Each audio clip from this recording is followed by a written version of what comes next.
You know, it's I don't get to make the decision when we're going to play because of weather, but you know, yesterday was kind of a difficult decision just because doubleheaders in our league are so hard to win a doubleheader in the Southeastern Conference, and our kids, I'm really proud of them. They really battled through this, and you know, I thought we just didn't execute some things early in this ball game, and you know, I felt like we just weren't where we needed to be mentally, but our kids just kept hanging in there and kept fighting and scratching, and you know, we found a way to win a ball game. So, you know, we made some technical mistakes in terms of the way we handled some. You know, we gave up some 0-2, critical 0-2 hit. You know, we pitched to a guy with an open base. It's one of the Salem kid. You know, that first base is just wide open, and those are the mistakes that somebody like Kendall Graveman just doesn't make. And when we make a mistake like that, it's gigantic because you just don't ever expect him to make. You have such a high expectation. So I don't think we saw the best performance today by Polio or by Graveman. Those guys went out there and competed their hearts out today. But so we had to win in a different way. And we had some brilliant relief performances. And you know, Benny Bracewell just went out there and did an unbelievable job. Holder did in the first game what he always does.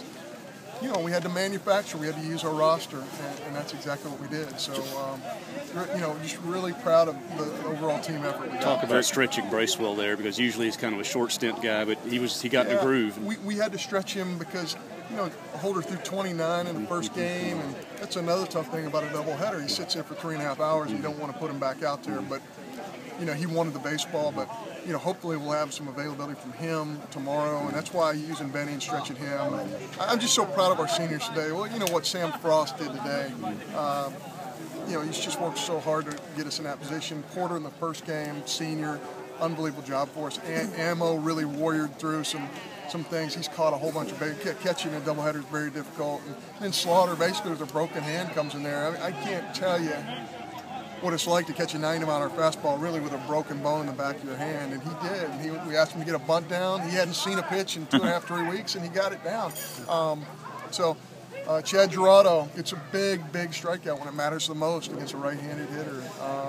So our seniors were huge today. Yeah, Jacob said that players, John, Brett Fertile and Mitch Slaughter. When did you know they could go? I mean, I saw Mitch playing catch, and I saw Brett kind of just doing nothing before the game. Yeah, Brett was just sick and really dizzy, and you know, we had him with Doc Collins, and just they were just doing everything they could think of to get him ready to play in that ball game. I thought he played really well in the first game, considering.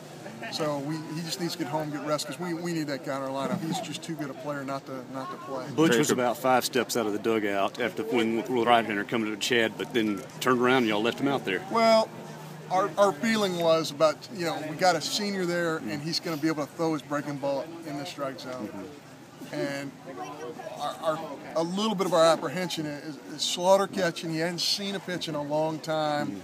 We got to go with command there instead of a plus right-handed breaking ball out of the bullpen. So we went with command, and we just really we put a lot of stock in what we sensed from our seniors, and you know, Gerardo just wanted the baseball in that moment, and we just felt like it was important to let him have that opportunity. Jacob said that once he got the man on in the 10th, that it was going to be Frost was going to bunt. If he got on, then once he got on, Slaughter was going to bunt. It was pretty textbook calls there late, and just let Robson do what he could. It's pretty textbook when you got a guy like Frost who can run a 3.75 to first base. You know, that's big league speed. You're talking about pressuring somebody. They're looking lead out. They look up, and he's already at first. I mean, that was a huge play in the ball game, and you know. I thought we really executed some bunt plays nicely, and I say that knowing that, you know, Robbie, you know, had a huge bunt opportunity early in the game, didn't get it done, but, you know, he's the type of kid who, you know, isn't going to lose his focus, and he's got a chance to do something pretty special in the game. You know, whenever I think about moves with the Robson kid, I always have to take a deep breath and remember he turned 18 years old about 2.5 months ago. I mean, he's got to be the youngest player in the Southeastern Conference. So not only is he a freshman, I mean, he probably could legitimately be a senior in high school right now. But, man, what a big at-bat. He wanted that stage. He wanted to be there, and he took a really good swing. Your late-game moves all seem to kind of pay off there. Pinch hitting and the defensive subs and all seem to work out pretty good. Yeah, sometimes they do and sometimes they don't. But, yeah, I thought one of the real luxuries we have is Armstrong. He's on second base, and we pinch run him for Wes. And you know, I don't know if there's any other guy in our league that scores from second base there, because it's going to be a bang-bang at the plate, but he can just outrun the baseball. And, you know, you don't teach that. You don't coach that. You put that speed on the field and you see what happens. Did you know Mitch could play today, and how was the decision made to put him behind the plate? Mitch was not going to play at all today. In fact, you know, I talked to Dr. Lenton at length, and he was cleared to play. But the unbelievable thing about it is, in 1988, we were playing Kentucky here as a player, and I got hit right there by a pitch.